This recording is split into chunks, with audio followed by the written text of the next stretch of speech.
Rajabali Ibroni.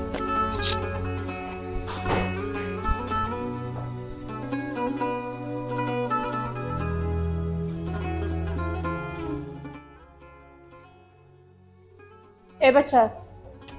لا بپا اینجا بیا. آیا میدونی تورت کلانت با هستی؟ ای اپا جون حمیده تموندگه بعد دیگه نمودوش هسته میشه اپا خیلی این دو نمود ایش بگیر دو نمود ایش بگیر خشو بگیر 4 تا ها؟ ها چورتا خب قبول آیازی خشو کرده دیگه اپا جونی من در چی خیلی کروبکا упаковка کنم کدام коробката نشون تی؟ این اپا نه او بزیبای ایش خیلی این نمود نه این نمودوش هسته اپا نه او رام بزیبای او коробка رو بینیم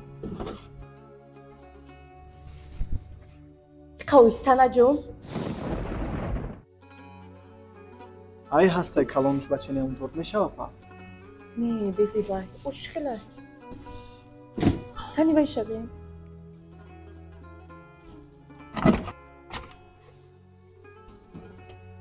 یا هر دیشه نمودن اپا جون فرق ندارن ای او نیستی او را بین پچق مچقای فرق دارد بگی امیده تورت خشو گیر یکون خیلی نشود قبول آی تیز تیز فقط Assalomu alaykum. سلام علیکم سلام جون خوش اومدین Bachazonanizdan so'zi. رحمت ناز خوش اومدین در مغازین تو چی پرسان؟ همین طور قسم کرده میفروشه؟ خاله جونی من شما ببینین انتخاب کنین محقول کنین کدام نمودش در کارای چی قدری که در کارای ما قسم کرده اینا ترازو موندگی های میگیرم شما دا پیشنهاد میکنم دیدن کنین خاله جون کدومش خوبتر باشه شما میدونین یا باشه؟ ببینین همش خوبه همش بهترین های کدامش که شما دا محقول های هی با فکرم این خولا نوبتشونه نگاه نمیکنن یا چی در خونه پیشکتون گوش نمونده است گوش کن منم اول فرمایش منو تیار کن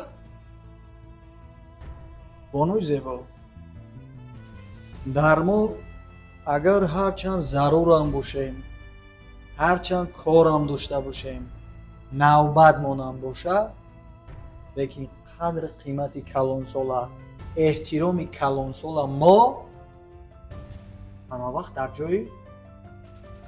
اول میمونیم میفهمی؟ گوش کن منم من به نصیحت تو احتیاج ندارم با من درسی ادب و چون چی یا نته چی اگر این خولا این قدر تور گیره من 4 تا تور میگیرم میدونی؟ نفهمیدم که نوبت شما رو بخشش دادن جا. بله راست میگوی تو 4-5 تا تورت میگیری 4-5 تا تورت میخری درسته که پول داری مال داری ثروت داری معلومه یکی بونوی زیبا خوب میشید که بالای همه پولدار بدن و مالدار بدنت تربیه درست میداشتی خوب میشی رفتاری خوب میداشتی خوب میشی احترام میگذاشتی خوب میشی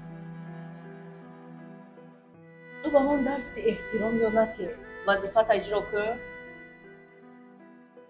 درست میگوی تو احتیاج به تربیه دادن من نداری و ما ترا 10 سالم تربیه بدم تو تربیه نمیابی چون که آدمی تربیه میافتگی در این سین سال علاقه تربیه میافت میفهمی؟ و همین خاطر ما در آدمای بی تربیه چیزی میفروختگی نداریم داد و گرفت نداریم درمان شده شامده گوش کن منم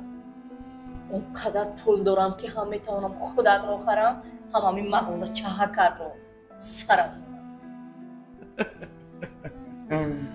بانوی زیبا درست میگوی زورت میرسه که گلخونه مرا بلند بخری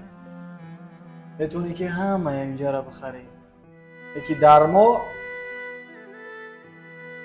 ناموس چیزی میفروختنی نیست فهمیدی؟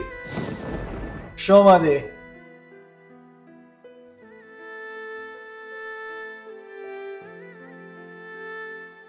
چجور عذر زیاد بخشش میپرسم بچم من ندونستم که نوبت ای دختر بوده نباشه من یک خطاگی نمیکردم بخشش بچم اروی مشد عریس قروزید موندی ای سوداد موندی بچم بخشش میپرسم باور که به خدا که نمیدونستم که نوبت ای دختر بوده خلا جونی من یگان مایده زیغ نشین فکر نکنین یگان جای بخششش هم نیست ما را ببخشین که هم خیلی کلینت قدیر رو پرو شدیم بدونی خلای من رزق روزی ما در دستی خیلی آدمای به تربیه نیست رزق روزی ما در دستی خداوند خودتون نغز میدونی خلا جان هیچ گپ نداره این خرید شما میخرین یک از دیگه میخرن میگن کو ذره ذره جمع شود عاقبت دریو شود ما با این بردنان هم شکرانه میکنیم و همین خاطر خلای من